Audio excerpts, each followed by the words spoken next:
Signs na mataas ang pride ng isang tao. Una, gusto niya siya na lang palagi ang pakinggan.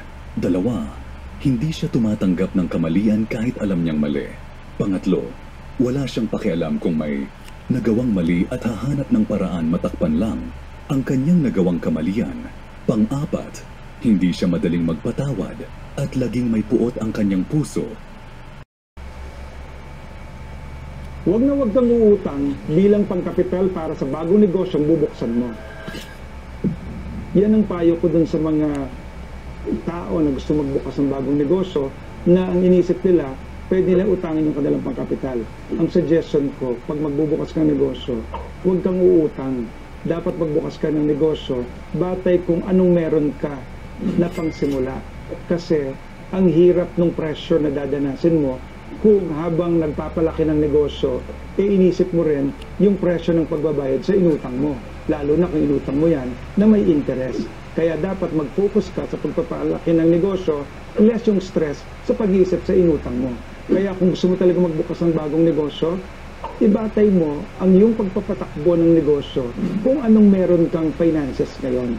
Diyan mo simulan na maliit at ganyan mo patatakbuhin ang iyong negosyo hanggang sa unti-unti mong napakalaki. At least nakapokus ka sa pagpapalaki ng iyong negosyo, hindi ka pressured sa pagbabayad ng utang.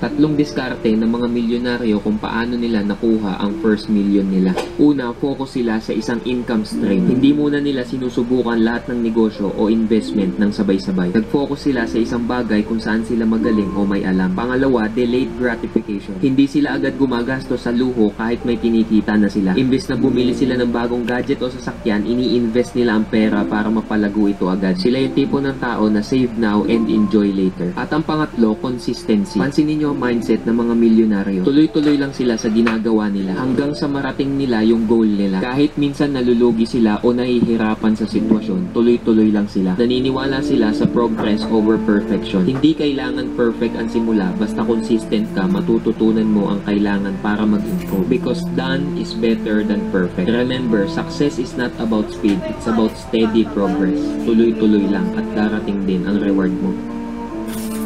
Huwag mong ipagsasabi ang iyong mga susunod na hakbang.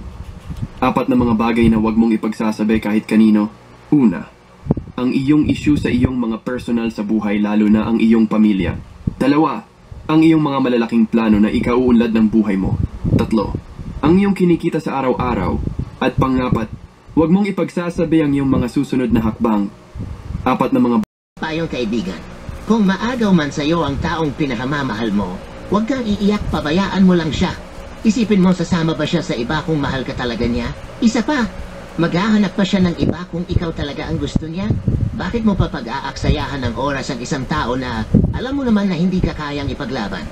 Masakit tanggapin ang katotohanan pero mas masakit ang magtanga-tangahan. Tawag kung lagi mong iniisip ang kasalukuyan.